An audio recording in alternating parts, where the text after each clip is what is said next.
Happy New Year, everyone. This is International Master Keaton Kira. Welcome back to another one of my high-level entertainment videos. It's a common belief that the most boring result in chess is a draw. And I'm guilty of believing this myself. A lot of times if I'm online, looking through games of a recent tournament, if I don't have a whole lot of time, I just won't even look at the drawing games. I'll just skip over those and look only at the decisive games. So I think probably a lot of people have that belief. And if I told you that every game that I'm going to show in this video ended in a draw, you guys might be tempted just to skip over this video and say, you know what, I'll check back with Keaton's series in a week or so, see if there's anything a little bit more exciting. But that would be a big mistake because in this video, you're going to see some of the most interesting, most exciting chess probably that you've ever seen. There's some really cool stuff in store. I'm talking about stalemate tricks. Now, when I hear the word stalemate, I pretty much automatically revert back to my earliest days in chess when my coach was teaching me how to checkmate with a king and a queen, and he would tell me, don't stalemate the guy. That's pretty much what I think of when I think of stalemate. But in this video, we're going to look at some high-level stalemate ideas that occurred in games of some very elite players as well as machines.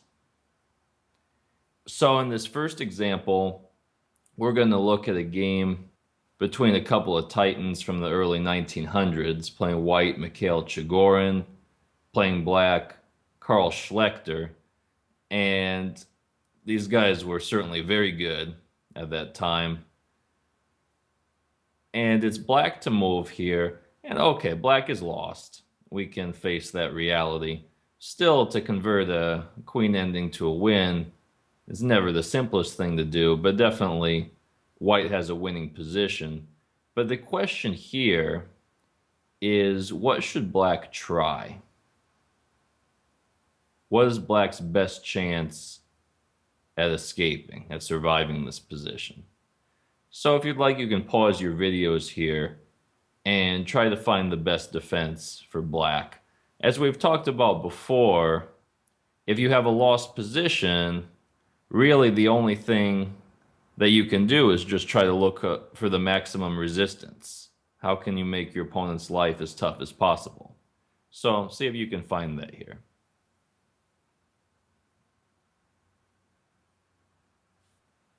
So Schlechter played in the game Queen C7 check. And I don't know, I wasn't there. I mean, this game was over 100 years ago. But I'm guessing that Chigorin probably got very excited and breathed a sigh of relief and thought, okay, my opponent blundered, and triumphantly played Queen B6 check, forcing a trade of queens, and the game is over. Perhaps he gave himself a pat on the back for a well-earned victory. I think for anyone who plays chess, this is their favorite time of the game when they start expecting their opponent to resign. I know Kasparov used to take off his watch before every game, and then when he felt like he had a winning position, he'd put his watch back on. How intimidating would that be if you were the opponent of the greatest player of all time and you see him put his watch back on in a position that to you looks unclear? I think quite a psychological fighter that guy was. So anyway, I've been stalling quite a bit, give you guys some time to realize that this position actually is not winning for white at all.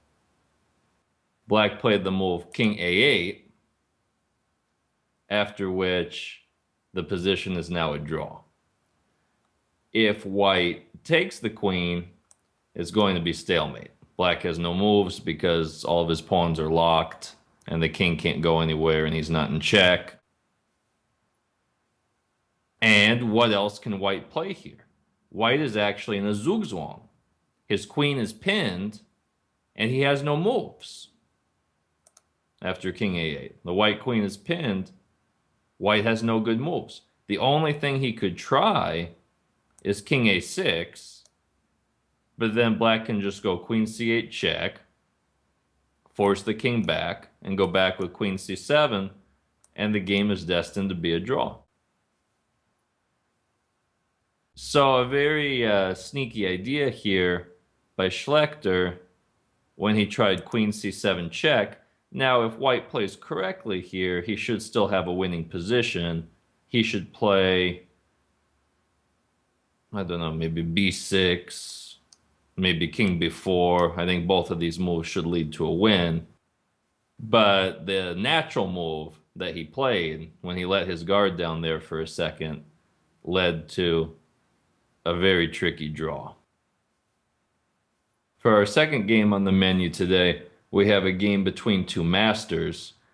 And in this wild-looking position, it was black's turn after white just escaped with his king to h4. And it looks like the position should be winning for white. He's threatening queen g7 checkmate, as well as like rook takes h6 check, taking the knight. And the king looks very safe on h4. We're seeing shades once again of that conquering king walking up the board and taking care of itself. Now, I don't know how black could even be thinking stalemate at this point. Sure, his king is stalemated, but my goodness, he's still got a queen, a rook, a knight, and an h-pawn that can move. So whether or not he was thinking stalemate right now, I'm not quite sure, but he played really the only possible move. Rook takes h3 check, trying to expose white's king so that he can harass it a bit. So white played king takes h3, and now queen h1 check. King is forced to go to g3, and it looks like, okay, maybe now black can chase the king around and hope for a perpetual, but I don't think there's a very good chance for a perpetual here. White's king has a lot of scope. There are a lot of places on the board where he can hide. It looks like the position should be eventually winning for white. But black found something really amazing here. And if you'd like, you can pause your videos and see if you can find it.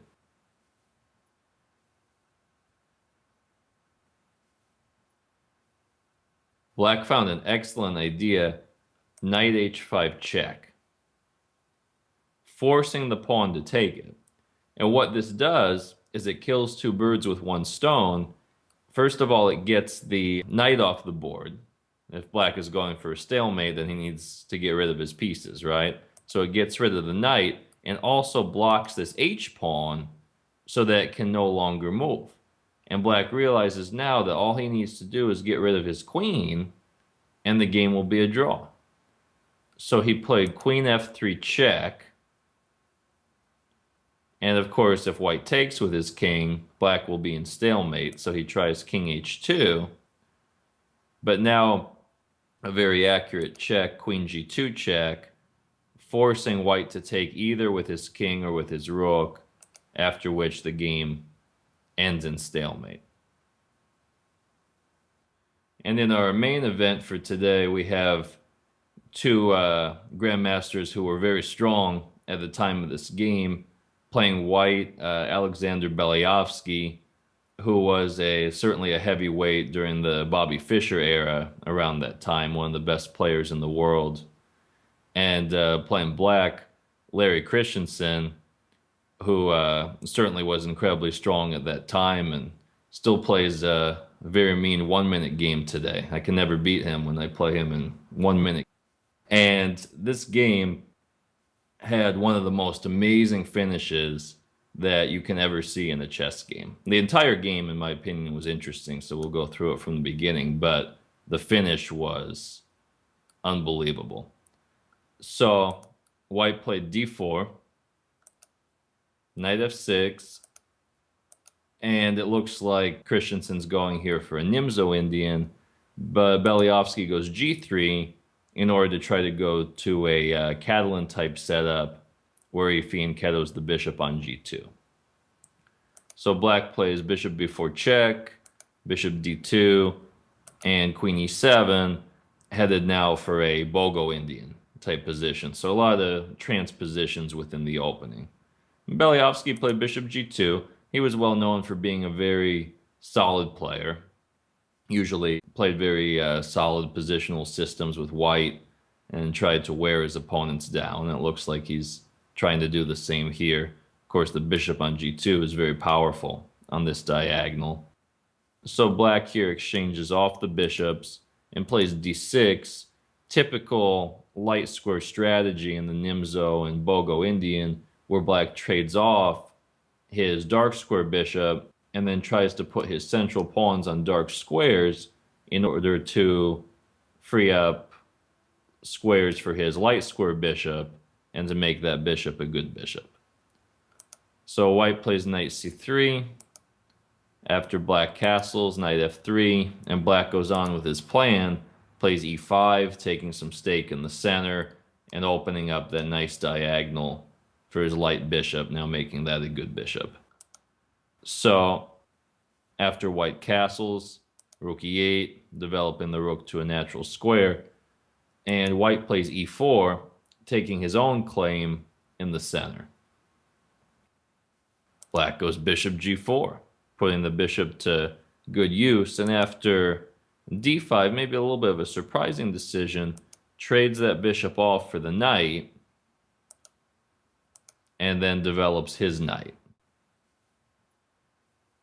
So if you'd like, you can pause your videos here and try to see what positional idea white comes up with in this position. It's not a stalemate trick just yet. There are a few more pieces that'll need to come off the board, but see if you can find the best continuation here for white.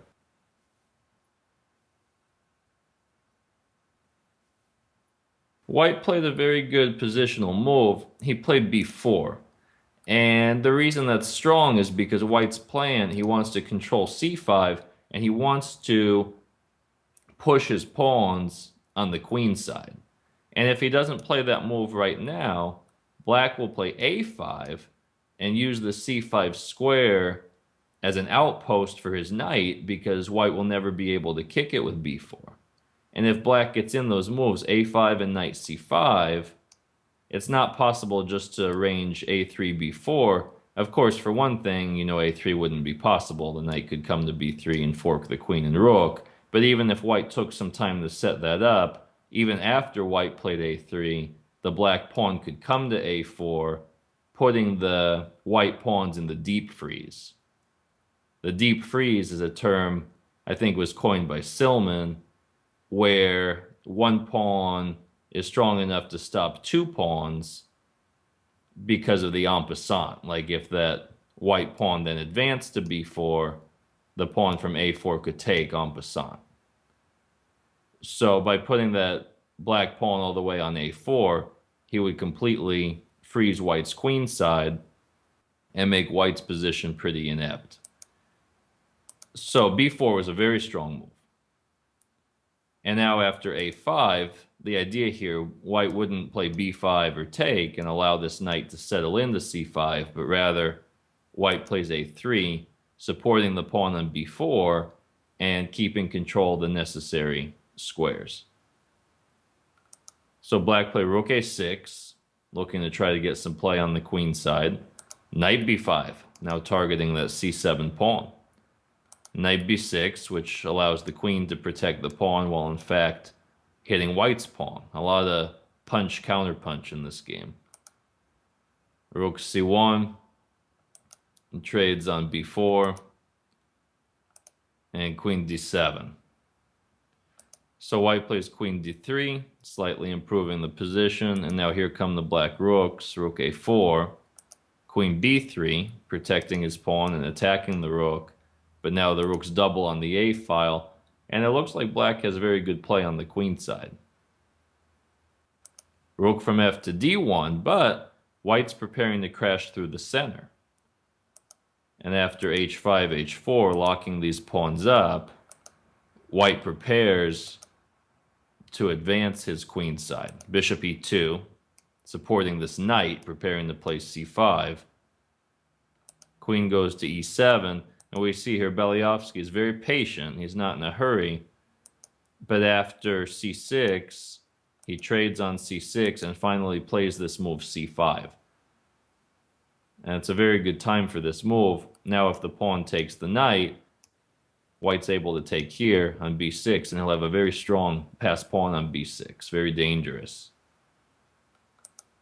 So black takes and moves his knight, but now white finds a tremendous outpost for his knight. He brings his knight into d6. This is a textbook definition of an outpost.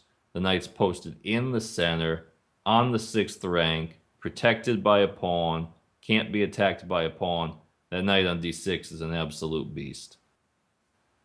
So black maneuvers his knight, but now bishop c4 with a triple attack on that f7 pawn, and it looks like black's position is falling apart. So Christensen tries knight takes f2. Time to sacrifice. Try to make something happen on the king's side. Belyavsky accepts the sacrifice, and now rook a3. Bishop takes f7 check intermediately. Very important to see those intermediate moves. Just because you have a piece under attack doesn't necessarily mean you need to move it. You can look to create a threat of your own that's stronger than your opponent's threat. King goes to g7, queen e6. Let's trade the queens, please. Have an ending now with an extra piece for white. It would be winning. Of course, black doesn't trade the queens. Rook a2 check. King g1. And now rook to a3. And this is where the game really starts getting interesting. So rook a3 is quite a move, challenging white to simply capture black's queen. But you'll notice black would be able now to force a draw with his rooks. He could go rook takes g3 check, and wherever white's king goes, that black rook can follow it. The king can never go up because that rook controls the second rank. So that rook can just keep following. And with all these pieces on the board for white, there's no way he can ever block the check. So really a brilliant idea to allow white to take the black queen with check, but Belyavsky saw this, and he didn't want to draw, and he played the move knight e8 check. King goes to h6, and now knight takes on f6, and it looks like white's good as gold. He's 2 pieces up, and his queen is controlling this h3 square, which means now if rook takes g3 check, simply king h1, and there are no more good checks, because that h3 square is under control. If black were to trade the queens on e6, then the bishop would control the h3 square. So after knight takes f6, the position almost looks resignable for black. He plays rook takes g3 check, king h1, and here an incredible idea, queen takes f7. So if white takes with his queen, now h3 is no longer protected, and black has that same draw by perpetual with his rooks. But we talked about how this game is a lot of punch, counterpunch. And here's the counterpunch by white. Check out this move. Rook d7. Says you want to sacrifice your queen, huh? I can play at that game too. If queen takes e6 now, rook h7 mate. But black is equal to the task with yet another queen sacrifice. Queen takes f6, eliminating the knight, and okay, well now white just has to take it. But it looks like white is winning. h3 is not covered, but the F file is. So black's draw no longer works. Rook h3 check, king g1, rook g3 check, king f1, and the queen covers f3. It covers the F file. But Christensen did not miss this. He saw everything here, and he had a brilliant idea worked out. If you like, you can pause your videos here, see if you can find how the game ended.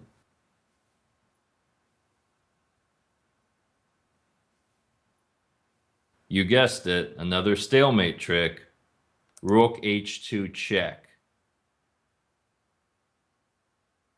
King is forced to take on h2, and now black only needs to part with this rook, and the game will be a draw. None of black's pawns can move. Black's king cannot move. He just needs to get that rook off the board. Rook g2 check. Not this way, because then the king could escape, and like after rook f3, white could take with the queen, and the g-pawn would be able to move. So very important, rook g2 check. If king h3, rook g3, that rook just won't leave the king alone. And in this position, no matter how white captures, it's a stalemate. I hope you enjoyed this segment, and certainly I think this could go quite a long way in changing the perception that all draws are boring. See you next time.